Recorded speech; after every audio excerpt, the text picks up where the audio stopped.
Bom, gente, muito bom estar aqui, muito mesmo, estou muito feliz.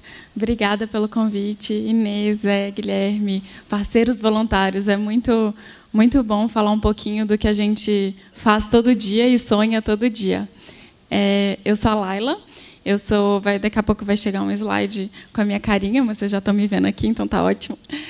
Eu estudo o mercado da longevidade desde 2015, muito inspirada pelo meu pai. Eu acho que quem trabalha nessa área, eu acaba caindo nela, sempre tem uma história, né, pessoal, e a minha é com ele, meu super-herói. E quando ele fez 62 anos, ele decidiu se aposentar, porque ele tinha certeza que ia morrer aos 70. A referência dele era disso, né? Vou viver, estou fazendo hora extra. Mas aí, quando chegou aos 65, 66, ele teve uma surpresa e falou para mim e para os meus irmãos, somos 8 filhos: gente, não vou morrer. Estou muito bem fisicamente, estou subindo árvore, estou dando a volta na lagoa, a gente é de Belo Horizonte, então ali tem a Lagoa do Pampulha. Mas e agora, né? O que eu vou fazer? O que eu vou fazer com esses anos que eu ganhei? E aí foi quando eu comecei a observar esse momento da vida dele e de outras pessoas perto de mim. E eu venho de família de empreendedor, como ele também, que me inspirou nisso tudo. E comecei a ver que esse desafio não era só dele, era de um tantão de gente. E que tinha muita coisa para ser feita. E foi aí que eu passei pela Endeavor, que é uma ONG de empreendedorismo de alto impacto.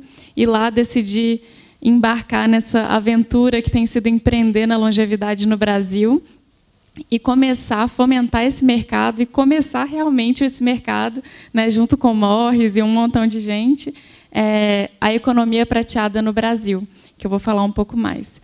Mas a gente vem, então, o Hype é uma consultoria de marketing especializada no consumidor maduro. Nós desbravamos esse mercado com as grandes empresas, então a gente ajuda as empresas a criar produto, serviço, programa de trabalho, tudo isso. Começar a entender quem são essas pessoas, esses consumidores, e mostrar quem são esses 30 milhões de pessoas acima de 60 anos no Brasil. Boa. Bom, deixa eu me apresentar também. Também sou mineira. Eu vou levantar porque eu sou hiperativa também. A história é a seguinte. Eu sou mineira, eu sou jornalista de formação, mas eu acabei estudando tecnologias e impacto das tecnologias na vida das pessoas, né? E aí eu fui me especializando no poder que a tecnologia tem de resolver grandes problemas: saúde, educação, energia, água. Todos esses grandes desafios que a gente tem no mundo hoje, tem muito cientista e pesquisador pensando como solucionar isso, e muito empreendedor empreendendo inovação para resolver esses desafios. Então, foi aí que eu fundei a Pipe Social, que, em parceria com o Hype 60+, fez esse estudo de tsunami, com essa ideia de o que tem no mundo que está mudando, como que a tecnologia está impactando o mercado da longevidade. E é um pouquinho sobre isso que a gente vai falar aqui hoje. Eu, pelo menos, a minha deixa é essa, porque, claramente, a gente está aqui vivendo cada vez mais por conta da tecnologia.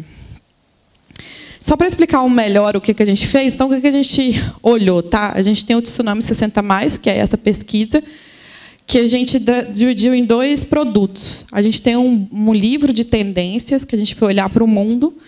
O que o mundo está fazendo sobre envelhecimento, longevidade, sobre viver mais, trabalhar mais tempo? Quais são as soluções que vários lugares do mundo estão trazendo? E também fomos conversar com vários especialistas para entender como é que eles estão percebendo essa mudança, essa diferença que o pai da Laila viveu na veia. Como é que os pesquisadores estão percebendo essa sensação de ganhar mais tempo na velhice, que a gente nunca fala dela.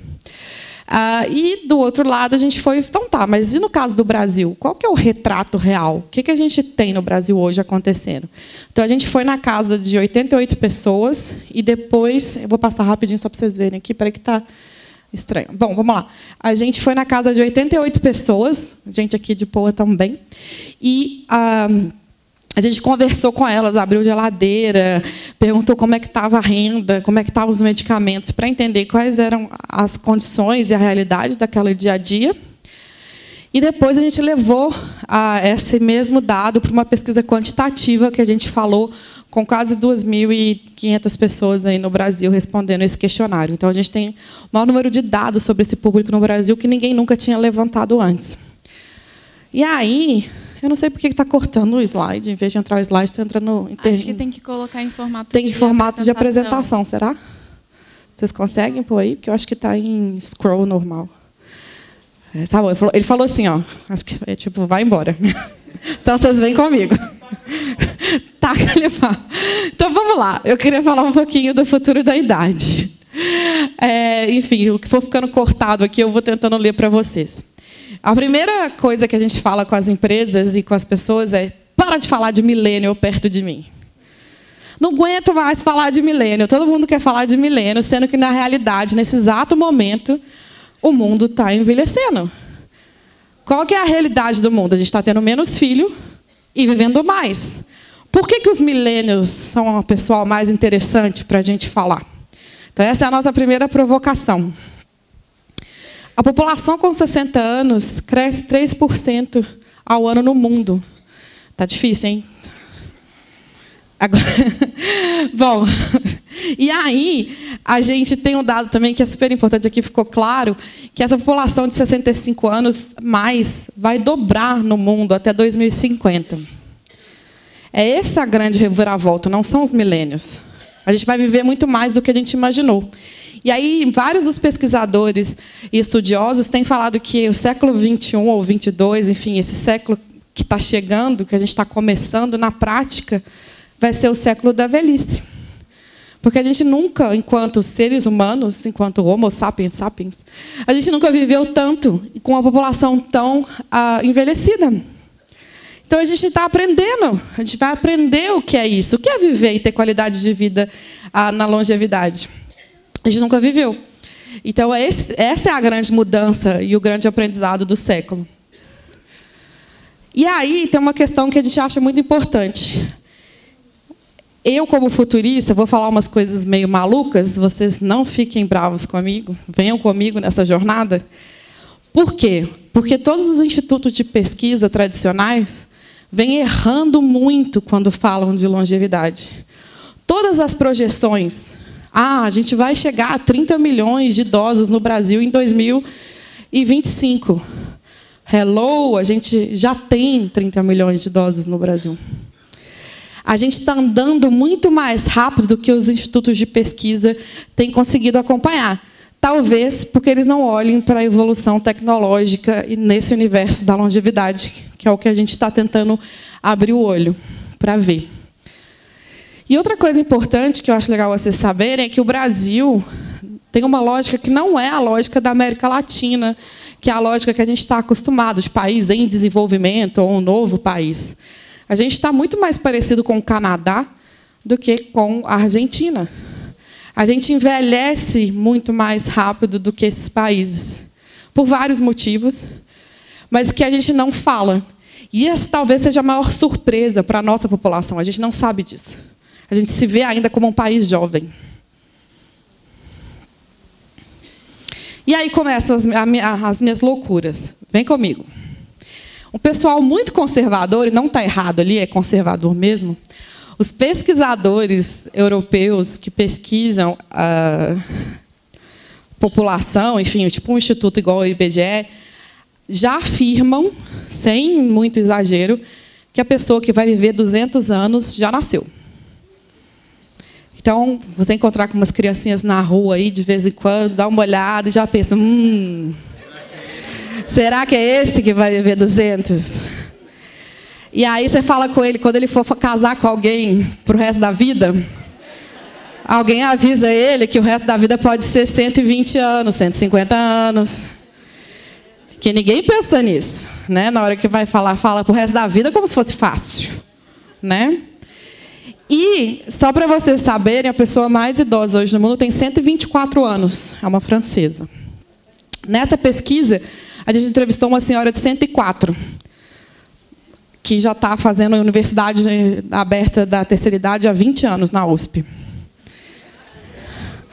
Então, a gente não está falando de coisas tão malucas assim. Elas já estão acontecendo. Mas na hora que a gente olha em dado, um olhar macro, a gente começa a repensar a vida. Repensar o casamento, porque vocês estão rindo, mas nessa sala aqui, ó, quem nasceu depois de 1980? Deixa eu ver, 1, 2, 3... Ó, tem umas 20 pessoas aqui. Vocês já pensaram em viver 120 anos? Já guardou dinheiro para isso? Fica a dica. Reza a lenda que a tendência já é 120 para vocês. Mas vamos lá. Por que a gente fala de futurismo, só para alinhar todo mundo? A gente, quando fala de futuro, tá? Tem gente que fala assim, o que você vai fazer amanhã?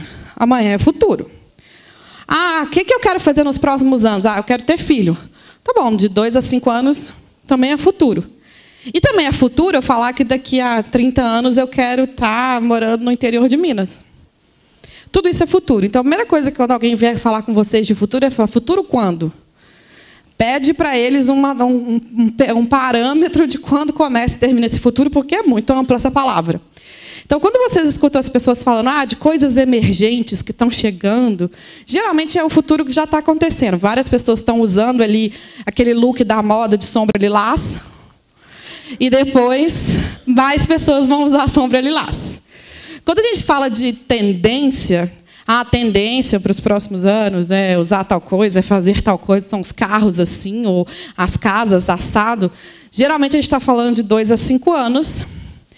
Depois disso, a gente está falando de futuro mesmo, futurismo. E como é que o pessoal projeta, no caso desses futuros longevos, assim, né? São cenários. O que é possível acontecer com o que a gente está vendo ser produzido hoje? Então, é por isso que geram essas estatísticas, tá? Qual que é a principal... Opa! Ai, gente, está difícil. E vamos lá. Isso aqui é uma curva exponencial mal feita, que a história é a seguinte. Qual que é a primeira questão que a gente tem dificuldade de planejar o futuro? Quando a gente vai planejar qualquer coisa, seja a dieta ou seja o planejamento da sua empresa, geralmente a gente pensa de forma linear, um dia depois do outro. 1, 2, 3, 4, 5. É assim que a gente funciona, como seres humanos. Só que, quando a gente fala de tecnologia, a tecnologia funciona de forma exponencial.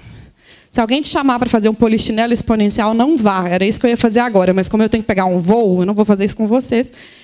Mas a prática é, se eu for fazer qualquer coisa exponencial, os mesmos 30 passos que eu daria para atravessar, talvez, o auditório, eu dou a volta no planeta. Deu para entender a dificuldade de pensar de forma exponencial? A gente tem muita dificuldade. Só que é isso que acontece com o telefone celular de vocês, por exemplo. O que foi descoberto por Gordon Moore, que é o fundador da IBM? A tecnologia dobra de capacidade e cai pela metade do preço, tudo que é digital, tá? Que eu estou chamando de tecnologia aqui, a cada 18 meses. Ou seja, a cada 18 meses... seu telefone celular performa o dobro de vezes melhor e ele custa metade do preço para fazer isso. E isso é a realidade quando a gente tinha pendrive, quando a gente tinha disquete, com tudo que a gente começou a digitalizar. Então, tem um mundo digital que está acelerando a gente, que a gente fica achando que está, meu Deus do céu, estou ansioso, o que está acontecendo? Porque é muita informação, muita coisa acontecendo, porque nós, seres humanos, somos lineares. E o mundo passando em volta. Por isso é difícil projetar, por isso a gente também fica ansioso, fica querendo entender, fica querendo acompanhar. A gente não vai acompanhar tudo, não vai entender tudo, mas a gente precisa saber que muita coisa pode mudar muito rápido. Esse é o resumo da ópera. Cadê esse pessoal que levantou a mão que vai viver 120 anos? Tem alguém que não sabe o que é algum desses aparelhos aqui? Vou pegar no flagra agora, deixa eu ver. Não fique com vergonha. Todo mundo sabe o que é esse aqui, ó. Conta para eles, pessoal, conta o que é isso aqui. Como é que chama isso aqui? Porque tem um pessoal aí que não sabe. Deixa eu explicar para o pessoal millennial que não sabe. Pager Beep é um WhatsApp com 33 intermediários. Era assim. A gente ligava para um telefone, Aí alguém ia lá, anotava o nosso recado, aí a pessoa digitava a mensagem, mandava para esse aparelhinho, aí o médico lia, e aí ele ia procurar um orelhão. Alguém quer explicar o que é orelhão para o milênio? Que também não sabe. Tem lugar que eu dou palestra que eles acham que eu sou maluca. Só não sabe o que é. Só texto, não podia mandar imagem, bem falado, nem áudio. Entendeu? Esse aqui, alguém lembra que pode explicar para eles o que é isso aqui? As meninas aqui da tradução estão ferradas, né? Porque vocês nem sabem o que é, ainda estou dando palavra difícil. Conta para elas o que é. Alguém, como é que chama? O que tinha dentro dele? E como é que você fazia para voltar na primeira música? Como é que chama? Rebobinar. Busca esse verbo também. Pessoal, milênio, vai buscar rebobinar. Vocês não sabem o que é. Está rindo porque não sabe. Está rindo porque não sabe o que é rebobinar. Então, a verdade é essa. A gente, nos últimos anos, teve que adaptar e aprender um monte de verbo, de expressão. A gente viu mercados sumindo do mapa por conta da tecnologia. Essa é a grande revolução que está acontecendo. Esses todos aqui, por exemplo, em 2007, quando um cara chamado Steve Jobs subiu no palco e falou: olha, estou lançando um smartphone. Há 10 anos atrás, 11, ele destruiu todos aqueles mercados que a gente viu lá.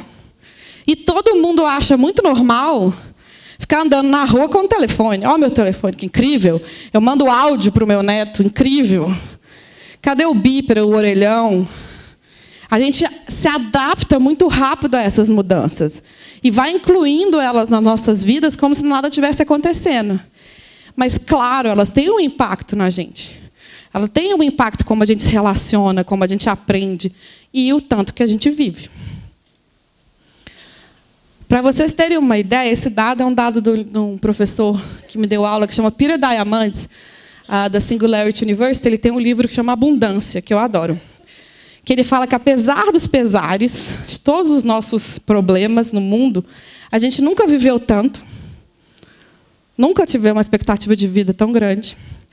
A mortalidade infantil é 100 vezes menor do que já foi na história. O custo dos alimentos é mais barato. A renda per capita, por incrível que pareça, está mais distribuída.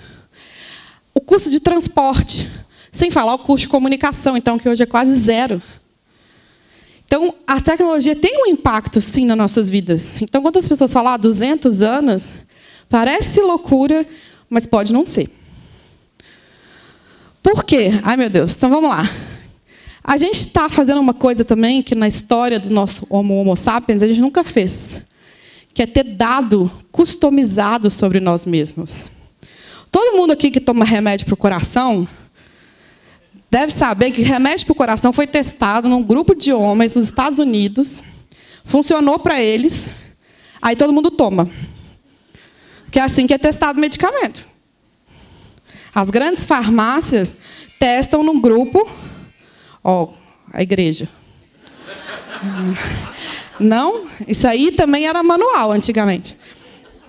Mas vamos lá. O grupo, eles fazem um teste de medicamento num grupo, que geralmente é um grupo de homens norte-americanos ou da América do Norte. Se funciona para eles, funciona para todo mundo. Foi assim que eles descobriram o Viagra, essas coisas assim também, sem querer. Funcionou e funcionou em outro lugar. Olha. Enfim. O que acontece? A gente nunca conseguiu customizar e ter informação sobre a diferença entre diferentes raças, gêneros, ambiente quente, ambiente frio. O Brasil, nós estamos aqui é bem mais frio do que em Recife, e a gente toma o mesmo medicamento, come as mesmas coisas, enfim. A gente começou a ter dado. E vocês estão achando que vocês não dão dado de vocês? O telefone de vocês sabe quantos passos você deu no dia. Ele sabe quantas horas você dormiu. Quantas horas você ficou na internet, quantos likes você deu. E a gente começa a gerar dados da gente como nunca antes, para o bem e para o mal. Para a campanha política, mas também para a saúde. Tem gente que cronometra lá quanto comeu, né? Bota lá o dia de saúde, quantas calorias, meu prato do dia. Você começa a gerar dado. E aí, tem coisas tipo gente maluca igual eu, que já mapeou meu DNA. Então, eu tenho meu DNA mapeado. Eu tenho meu microbioma, que são todas as bactérias que habitam o meu intestino mapeadas. Então, na prática, eu consigo testar um medicamento para mim. Não o que vai funcionar para uma maioria de homens brancos norte-americanos. Essa é a grande revolução também na área de saúde. Aí tem uma coisa maluca. Todo mundo fala de impressão 3D. Ah, que legal, vou imprimir coisas. Vou imprimir a capinha do celular. Vou imprimir uma turbina de avião do Airbus, que agora está na moda. Mais legal da impressão 3D, talvez, seja imprimir coisas que funcionem no nosso corpo. Por quê? Porque eu consigo imprimir um coração com as suas células tronco. Então, quando você colocar seu coração, o índice de rejeição do seu organismo vai ser muito menor, porque as células são suas. O formato da sua prótese de fêmur vai ser para você, não o formato de um japonês, por exemplo, que vai ter um fêmur mais curto. Então, a gente começa a fazer coisas que a gente nunca imaginou que fossem possíveis de forma customizada. Aqui só alguns exemplos para vocês não acharem que eu estou inventando. Que poderia estar, mas não estou. Organo Novo é uma empresa que imprime órgãos em 3D, se vocês quiserem conhecer. A Pembiant, eu adoro. Eles imprimem chifre de rinoceronte e marfim de elefante para brigar com o tráfico de animais na África. Então, eles vendem no contrabando impresso em 3D. CRISPR, para quem quiser conhecer, quem gosta de pesquisa, ganhou o Prêmio Nobel de Química, que a história é o seguinte: CRISPR é uma tecnologia para você editar o DNA. Então, se eu quiser tirar do meu DNA aquele pedacinho que diz que eu vou ter algum tipo de doença genética, qualquer uma, alguma alergia, alguma deficiência, eu posso. Hoje já é possível fazer isso. O mundo inteiro só faz em animais. A China faz em pessoas porque eles não têm lei lá para isso. Mas já é possível. Para todos os tratamentos de câncer e várias doenças, enfim. Só para dizer que eu não estou doido, isso é real. Pode buscar aí, pode ler. E, por último, o Organ on a Chip, que também é muito legal, que é de um professor meu lá de Israel, que ele simula, nesse chipzinho, os microfluidos do seu rim, por exemplo. Aí você testa o remédio, por exemplo, uma quimioterapia. Porque a quimioterapia não funciona para 40% das pessoas. Ela faz muito mal para 40% da população mundial.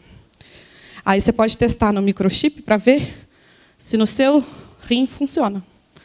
Pode ser que não. Aí você não precisa tomar, porque já testou. Coisas para vocês conhecerem. Enfim. E só para não falar que eu estou muito maluca, tem um pessoal com muito dinheiro, muito esperto, que quer vocês. Boa, menos o pessoal que não sabe o que é rebobinar. Quer vocês. As grandes empresas de tecnologia do mundo, todas elas investem em longevidade. Em estudar esse público, como criar produtos e soluções para esse público. O Google tem o projeto Calico, ou Calico, que vocês quiserem buscar, que só está desenvolvendo tecnologia e pesquisando questões de longevidade. A Human Longevity é um fundo de investimento de um pessoal muito rico, o Peter Diamandis, esse pessoal futurista que quer ir para o espaço, que também está pesquisando esse negócio de mapear DNA das pessoas e cuidar de doenças na longevidade. E o Longevity Fund é do Peter Thiel, que é um cara que inventou quase todas as tecnologias que a gente usa de pagamento, também muito rico, que os millennials adoram, mas ele está investindo em longevidade. Então, só para vocês saberem que é um grande mercado. A gente não está falando aqui de coisa fofa. Estamos falando aqui de business, tecnologia. Bom, só para ilustrar, a gente foi recentemente num evento que chama... Como chama mesmo? Radfest. Radfest. É um evento em San Diego acho que devia ter umas 1.000, 2.000 pessoas na plateia, e todo mundo lá tem certeza que vai viver 120, 150 anos. Maravilhoso. Todo mundo chega e está discutindo o que toma, qual remédio que leva os médicos para falar, como se nada tivesse acontecendo. Eles estão falando disso como se fosse notícia velha. Vamos ali comer um pão de queijo, lá em Minas. Eu e Lália ficamos chocados, mas eles levaram no palco vários estudiosos e pesquisadores que falam muito seriamente sobre essa questão da gente viver cada vez mais e com mais qualidade de vida. E a gente aqui ainda está tirando o pessoal do mercado de trabalho com 45 anos. 45 anos, sai do mercado de trabalho, ele vai ficar 100 anos em casa. Outro dado importante. A gente foi para o Japão, que é a sociedade mais envelhecida, digamos assim, no mundo, a maior case de longevidade. E aí, hoje, 1 em cada 3 pessoas no país já tem 65 anos. Pensem nisso. Você sai na rua, 1 em cada 3 pessoas tem 65 anos. E a expectativa deles é que seja 1,4 pessoas acima de 65, com menos de 65, para uma de 65 nos próximos anos. Tem algum economista na plateia? Já fez a conta da Previdência para mim? Como que fecha? Como que fecha uma sociedade que tem 1 para 1, ou 2 para 1, 3 para 1, nessa questão de produtividade e trabalho? Como faz? Não faz, né? E esse é o grande desafio. E aí, por exemplo, eles convivem com questões do tipo um aumento absurdo de pessoas com demência. Você chega com 100 anos, começa a desenvolver determinadas demências. E quem cuida? Como cuida? Quais são os produtos? Qual a melhor forma de cuidar? Isso também é uma questão que eles estão olhando e que a gente não olha tanto.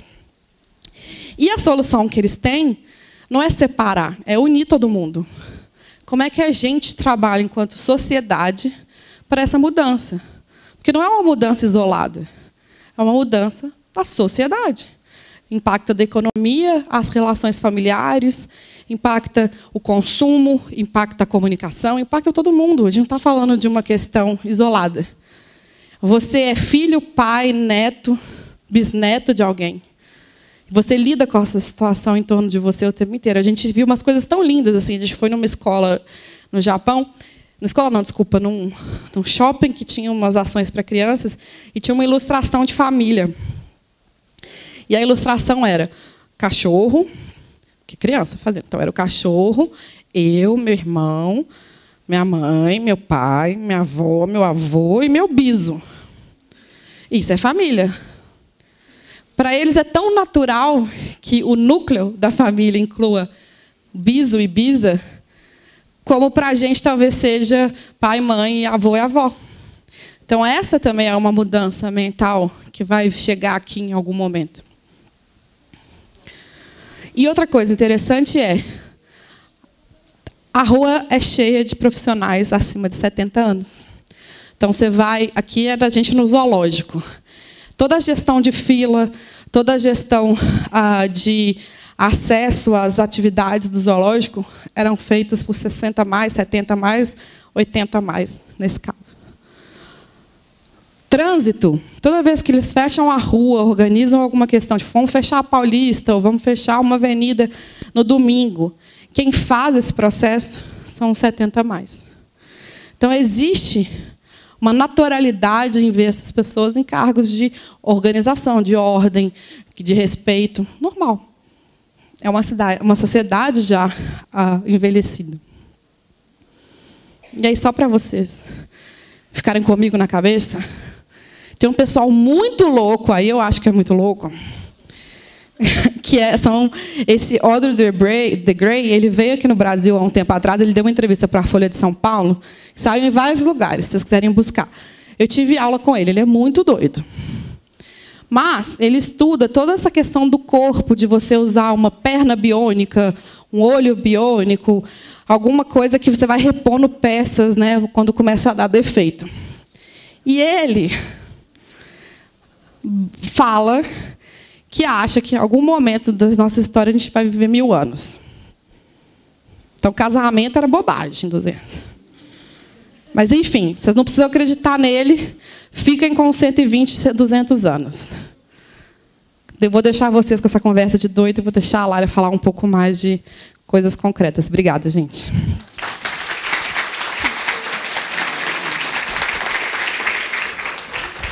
Bom, vocês foram nessa viagem maluca com a Mari, né? Nesse futuro, futuro, futuro. Agora vamos falar de um futuro que pode ser feito amanhã, porque muitas dessas projeções já estão acontecendo hoje e acho que não só falar, mas está na hora da gente agir. Então, o que é essa economia prateada, né? Em inglês é a Silver Economy. Economia prateada é aquilo que as pessoas com mais de 50 anos já estão consumindo no mundo. E quando a gente faz essa conta, que na verdade não foi a gente que fez globalmente, foi a Oxford Economics, eles falam as pessoas com mais de 50 anos já estão movimentando 15 trilhões de dólares. Esse ano, falaram em Cannes, há 2 meses atrás, que já é 50% do consumo global está na mão das pessoas com mais de 50 anos. E aqui no Brasil, a gente fala de R$1 trilhão por ano, todos os anos. Então, como que essas pessoas que estão aí movimentando tanto a economia são ainda tão desapercebidas, né, tão invisíveis? A gente tem que mudar isso e mudar isso hoje. Para falar de longevidade, a gente fala do futuro das empresas, porque se as empresas não pararem para olhar para esse consumidor, muito em breve, no futuro que a gente vai ter, né, mais pessoas com mais de 60 anos do que adolescentes até 14 anos de idade, que vai ser em 2030, elas vão estar perdendo mercado, vão estar perdendo dinheiro. Então, é ruim para todo mundo. Então, como eu falei, se a gente juntasse esses 15 trilhões, já seria a 3ª maior economia do planeta, logo depois dos Estados Unidos e da China. Seria um país muito, muito rico. E esse consumo dos maduros vem crescendo mais do que o dos millennials. De novo, gente, esses millennials aí, que eu também me incluo.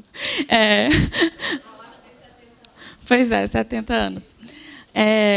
O consumo dos maduros vem crescendo, quanto ali? 3 vezes mais rápido na última década. E por que, então, que 63% das empresas só focam em millennials e 70% das agências de comunicação nunca receberam um briefing para fazer campanha para 60+. A gente precisa mostrar esses números para esses decisores. E aí que tem alguns países espertinhos, junto com aquelas empresas que a Mari falou, que já estão olhando para a longevidade como uma indústria para investir, para ganhar mercado, e olhando para nós, os países que não estão olhando para isso, como um país consumidor. E, óbvio, junto com esses países, como o Japão, a França, a Holanda, o Canadá, surgem aí uma oportunidade para os empreendedores. Porque, se as empresas não estão andando rápido o suficiente, vêm essas pessoas ousadas que botam para fazer e que estão fazendo coisas muito legais. A gente começa a ter, então, os unicórnios prateados, que são aquelas empresas, né, aquelas startups que já estão crescendo num ritmo acelerado e que têm uma valoração muito grande, de mais de $1 bilhão. Meio que como se fosse um Uber, assim. O primeiro deles... não sei como vai ser isso. O primeiro deles é o LQ, que é um robô de companhia. Esse é um robô feito em Israel, é uma empresa de Israel. Eles são um robô que que te ajudam no dia a dia. Eles estão focados num público ali de 75+, 80+. Como que funciona? Diferente da Siri do iPhone, o LQ ele ativamente conversa com as pessoas. Então ele chega para a Dona Teresa e fala: Dona Teresa, vi que você está há muito tempo sentada no sofá. Que tal você dar uma voltinha? Que tal você dar uma voltinha ali no quarteirão ou ligar para sua... Se reconheceu ali. Que tal você dar uma voltinha no quarteirão ou ligar para sua filha? Olha que bacana. É um robô que tira toda aquela dor do filho que tem que ficar ligando e também da mãe que fica recebendo, tendo que falar como é que está o dia inteiro, né? Então, pelo robô ali, isso dá autonomia e independência. E ainda outra coisa que é importante, envelhecer na própria casa, né? Que é uma das maiores vontades, o aging in place, que é uma tendência. O outro unicórnio prateado chama GrandPad, que é um iPad gigante feito nos Estados Unidos. Qual que é a grande inovação? Não está na tecnologia, porque é um iPad, né? Já está há muito tempo no mercado. Mas é um iPad com botões grandes. Então, ele ajuda muito, ele é muito fácil, principalmente para o público 80+. A usabilidade dele é bem especial e ele está rachando de ganhar dinheiro. O terceiro é bem legal. Chama Stitch. E ele vem para resolver uma dor da solidão. O que ele é? Ele é um Tinder dos 50+. É um aplicativo de namoro. Porque se a gente vai viver muito tempo, nem sempre vai ser com aquela pessoa que a gente casou lá atrás, né? Então, a longevidade traz possibilidade de novos trabalhos, de novos relacionamentos, de novas amizades. Então, o Stitch, ele ajuda, ele foi feito na Austrália, e ele aproxima, é como se fosse uma comunidade online, que você pode chegar e falar assim: oi, eu estou querendo ir na exposição da Tarsila do Amaral, que está tendo lá em São Paulo, quem topa ir comigo? E aí a outra pessoa fala: eu topo, e aí vão juntos e se encontram, e dali nasce uma amizade, ou um namoro, né? Ou coisas mais. Bom, tudo isso para mostrar que já tem gente, já tem empreendedores aí criando soluções muito legais que já estão ganhando o mundo. E por quê? Porque, de verdade, né, a gente já falou bastante disso, mas não sei se vocês sabem que no Brasil a gente já tem mais avós do que netos. A gente já tem mais pessoas com mais de 60 anos do que crianças até 5 anos de idade. Então, de novo, focar os negócios só em millennials não é um bom negócio. A gente precisa falar dos maduros, dos baby boomers. E aí, agora eu vou começar a trazer um pouco do perfil desse público e principalmente desses consumidores, que a gente viu muito na nossa pesquisa. No Tsunami 60+, a gente mapeou essas 3 grandes frentes. Assim. Primeiro, a gente viu quem são e como são eles hoje, porque até então não existia nenhum estudo focado em 60+. Depois, a gente traz um pouco de desafios, né? Porque a extensão do tempo tem um monte de coisa legal, mas tem um tantão de coisa difícil e que a gente precisa resolver. E depois, esse envelhecimento 2.0, que é um novo olhar para a maturidade, que realmente a gente vai ter que começar a ter, já que a gente vai viver por tanto tempo. A primeira coisa que a gente viu em campo, né, já que a gente viajou por todas essas cidades e falou com quase 2.500 pessoas, foi um grande susto, né, que a gente tomou. A gente perguntava: como que você se imaginava aos 60 anos? E o que mais a gente via era essa imagem. Nesse momento, a gente ia na casa das pessoas, né, e falava assim: primeiro, desenha de um lado qual que era a sua expectativa chegar aos 60 e depois a sua realidade. E aí teve um caso muito legal, que é da Tânia, que ela tem 67 anos, foi no Rio de Janeiro. E ela desenhou o seguinte: eu imaginava que eu seria uma velhinha de bengala, porque minha avó foi uma velhinha de bengala. Só que hoje eu sou uma velhinha que anda de bicicleta. Eu vou na praia, eu ando na rua. E ela, gente, falando isso, eu queria ter o vídeo dela aqui para mostrar. Porque ela tinha um vestido colorido, ela estava sentada num puff, que todo mundo sabe que é difícil de levantar daquele puff, bem no chão, com um decote e um peitão, tudo, estava linda. E ela assim: eu nunca vou ser uma velhinha de bengala, porque eu sou diferente. E esse que é o grande lance. As pessoas estão envelhecendo de uma forma muito, muito diferente do que era aquela coisa do passado. Então, a gente precisa, como marca, como empresa, como empreendedor, aqui levar isso em consideração. Idoso. A gente está até ressignificando as palavras, as terminologias. Será que é idoso mesmo que as pessoas se sentem confortáveis com isso, com essa palavra? Vocês gostam dessa palavra? Então, ela é muito carregada ainda muito de estigma, né? Muito preconceito. Idoso é velho. Essa foi uma frase que a gente escutou. Idoso é aquele idoso da velhinha da bengala, que não sou eu. Então, a primeira coisa, a gente tem que parar de usar esses termos. A gente está aprendendo, né? É uma coisa muito nova. Então, idoso. Não faz sentido. Para 10%, só 10% falou que gosta de idoso. E aí a gente perguntou, idoso não. Terceira idade, não. Melhor idade, nunca. Para quem, né? Isso que o pessoal falava com a gente. O que usar, então? Maduro foi a palavra que eles falaram que tudo bem, que fazia sentido. Então, por isso, a gente coloca muito no nosso discurso a palavra maduro, que eu não sei se eu gosto, mas não sou eu que tenho que gostar, né? Então, a gente viu isso em pesquisa, a gente está usando. E aí, continuando, essa surpresa, então, é positiva. Para 68%, eles falaram, acima de 55 anos. Eu nunca pensei que chegaria tão bem na idade que eu estou. Bem parecido com a história do meu pai, né? Não imaginava que ia estar tão bem. Outra coisa, 73% disse, sempre fui financeiramente independente, agora não é diferente. Eu gerencio minhas rendas e meus gastos. E quanta comunicação, quanta empresa a gente vê, às vezes falando para o filho como se essa pessoa com mais de 55 anos ou 60 anos já fosse carta fora do baralho, né? Que já não tem autonomia, já não tem independência para tomar as próprias atitudes ali, resolver as coisas, comprar as coisas, sendo que são eles que estão bancando mesmo as famílias. E aposentar não significa parar. Esse aqui é o seu Raimundo, a gente visitou a casa dele também, ele foi um dos nossos entrevistados, classe CD lá de São Paulo, da zona periférica, e foi muito legal que quando a gente chegou na casa dele, estava assim, na área de serviço tinha um monte de micro-ondas.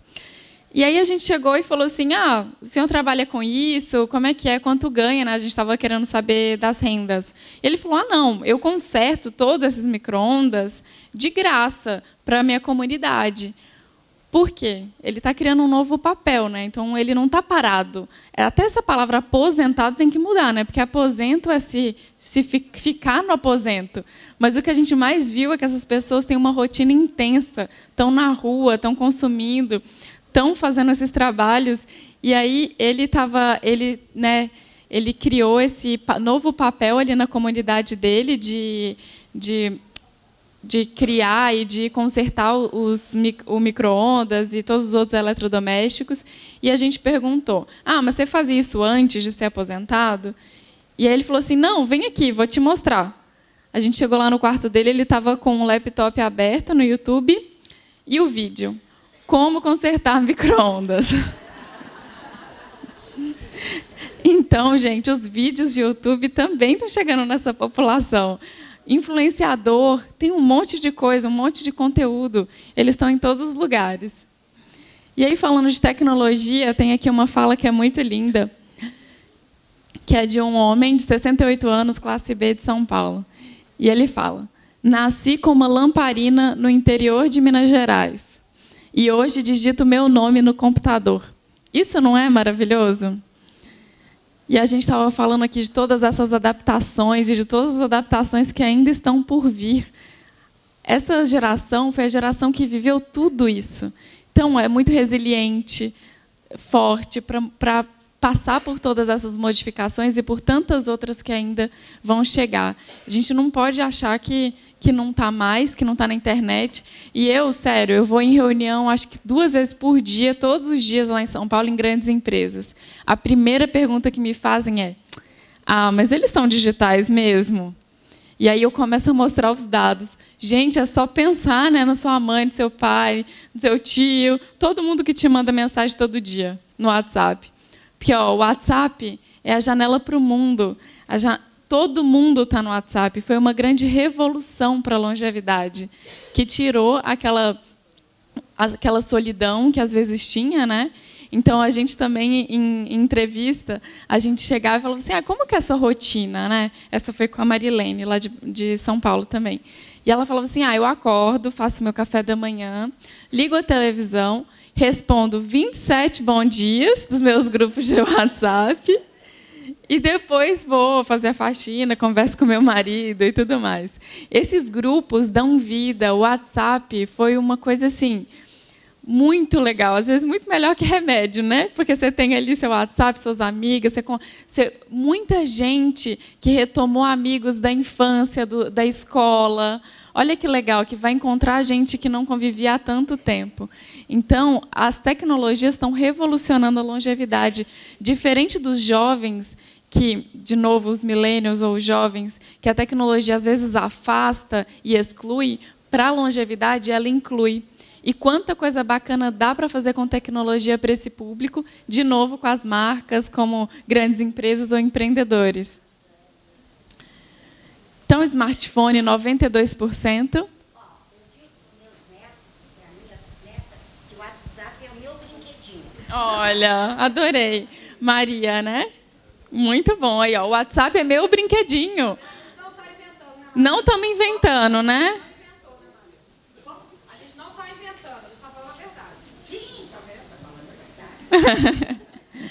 Não pagou a Maria.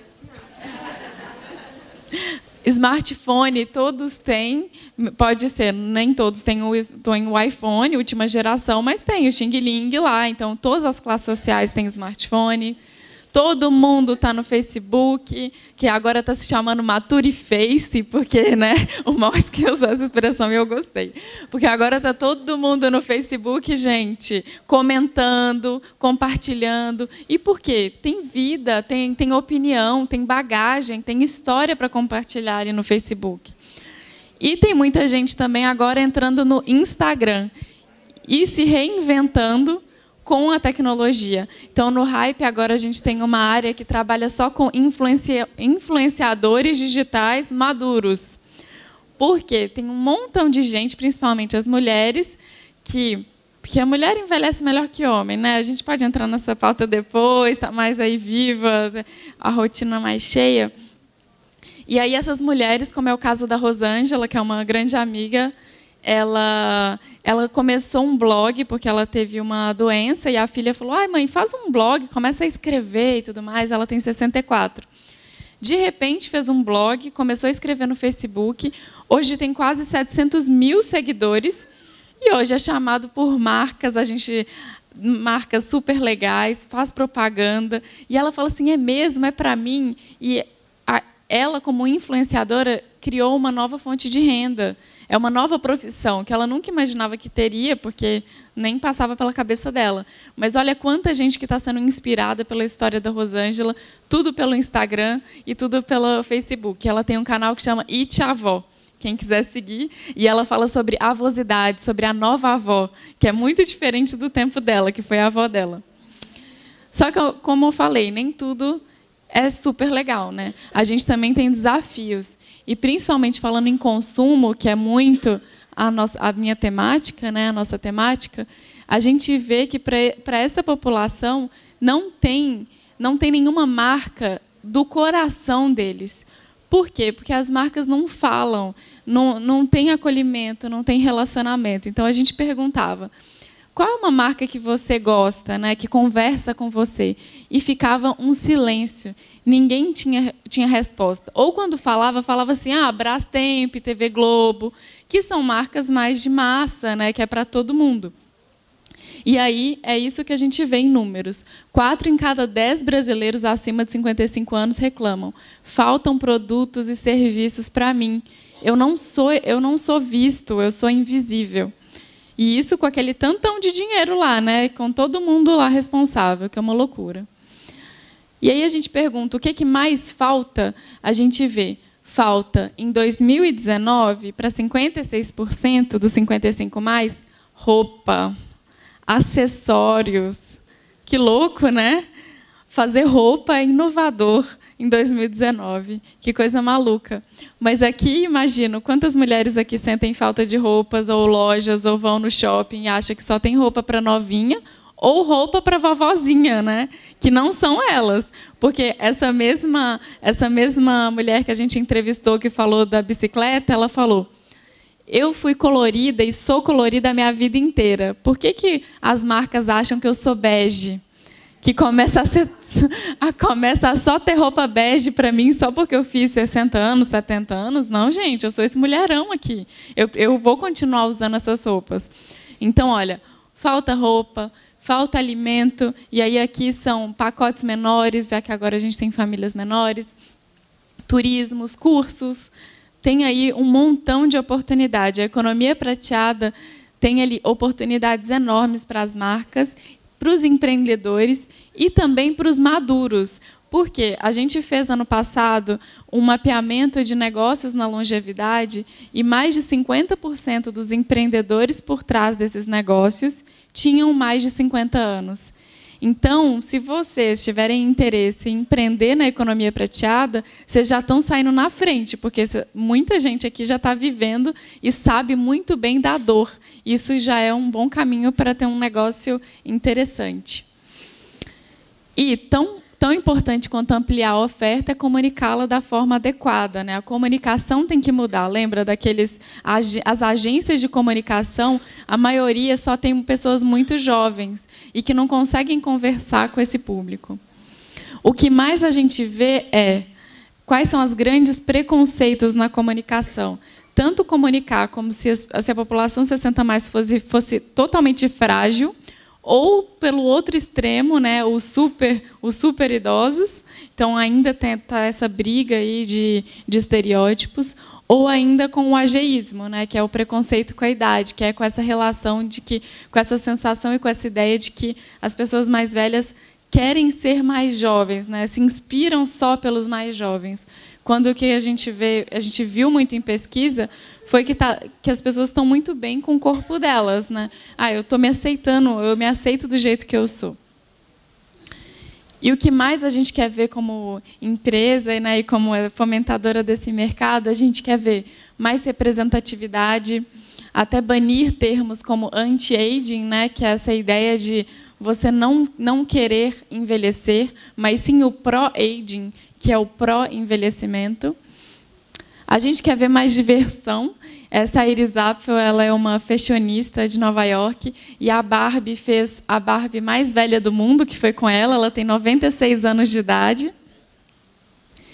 E a gente quer ver mais movimento. A gente quer que a comunicação, que as marcas e as empresas retratem as pessoas maduras como elas são mesmo, com toda essa força, com todo esse protagonismo, com todo esse movimento e essa mudança, essa grande revolução que eles estão fazendo. E aí a gente trouxe aqui um exemplo de uma marca que fez uma campanha bem legal para mostrar para vocês.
Peut-être.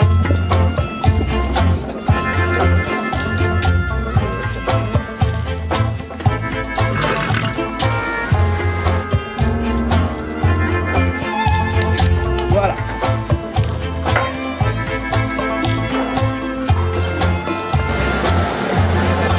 Viens, donne vite. Cheese.